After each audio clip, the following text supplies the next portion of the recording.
දැන් සර් කොහොමද මෙච්චර ඉංග්‍රීසි වචන ඉගෙන ගන්න? ඈ නේද? සර් කොහෙන්ද මේවා පාඩම් කරන්නේ? දැන් මේ වචන දෙකෙන් දැන් මම I'm a teacher of English නේ. මම ඉංග්‍රීසි ටීචර් කෙනෙක් නේ. ඒතර ඉංග්‍රීසි උගන්වනවානේ. හැබැයි පුතේ මට තියෙන්නේ මම ඉංග්‍රීසි වචන ඉගෙනගෙන තියෙන්නේ මේ අමුතු ක්‍රමයකට නෙවෙයි. හරිද? දැන් මම ඔයාලට මේ මෙතඩ් එක ෆලෝ කරන්න කියන්නේ ඒකයි. අලුත් වචනයක් හම්බුනහම අලුත් දෙයක් හම්බුනහම මේක ඔයා මතක තියාගන්න. දැන් සර්ට මේ ඇපොලොජයිස් කියන්නේ සමාව ඉල්ලනවා කියන එක හම්බෙන්නේ කොහෙන්ද දන්නවද? හරිද? ලැජ්ජාව බෑ කියන්න. right those days there was a teledrama. ඒ දවස්වල teledrama එකක් ගියා. මොකක්ද බං අර සිරසි ගියේ ඉන්දියන් කතාවක්. රමන් එහෙම හිටියේ. මොකක්ද ඒ කතාව? හරිද නේ? රමණු ඉෂිතා හිටියේ මොකද්ද? ආදරේමද මොකද්ද? මේ ආදරේ සර්.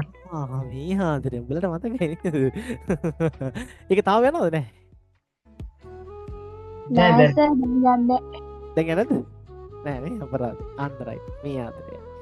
ඔන්න ඕක බල බල ඉද්දී දවසක් නේද? මං හිතන්නේ රමන් ඇවිල්ලා මොනාට හරි ඉෂිතාගෙන් සමාව ඉල්ලන. රයිට්. ඒ ඉල්ලද්දී ඉෂිතා කියනවා නේද රමන් ඔයා ඇපොලොජයිස් කරන්න ඕනේ නැහැ.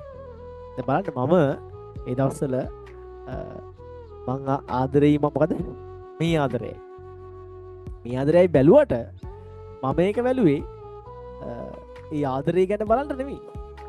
මම බැලුවේ මොකටද? ඉංග්‍රීසි වචන. අලුත් ඉංග්‍රීසි වචන ඉගෙන ගන්න. ඒකනේ මං කියන්නේ. නේද?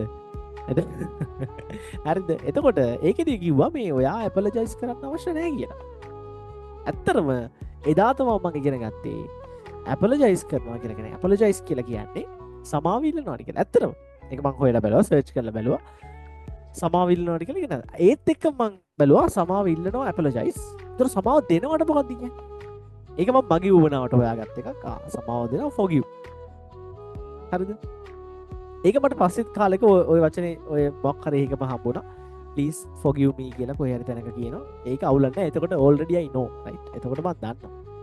හැබැයි මම apologize ඉගෙන ගත්තේ කවුරු නිසාද? කාට පින් සිද්ධ වෙන්නද? ස්තිරස ටීවී එකට. සීරස ටීවී එකට. ඉෂිතාට පින් සිද්ධ වෙන්න.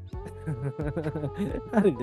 ඒ නිසා එහෙම ඉගෙන ගත්ත වචන පුතේ ඕන තරම් තියෙනවා. තේරුණාද? ඒ නිසා ඉංග්‍රීසි කියන්නේ එහෙම තමයි. ලැන්ග්වේජ් එකක් කියන්නේ එහෙම තමයි. ඔයාට කොහෙන් කොයිතැනින් අලුත් වචනයක් හම්බෙයිද කියලා දන්නේ නැහැ. තේරුණාද? ඒ නිසා ඒ හම්බෙන වෙලාවට මේක මොකද්ද කියලා හොයන්න පුරුද්දක් තියාගන්න. රයිට්? පුරුද්දක් තියාගන්න. එතකොට ඔයාට වැඩේ ගොඩ දාගන්න පුළුවන්. ටික දවසක් යද්දි දන්නේම නැතුව වචන හම්බෙනවා. ගොඩක් එකතු වෙලා. තේරුණාද?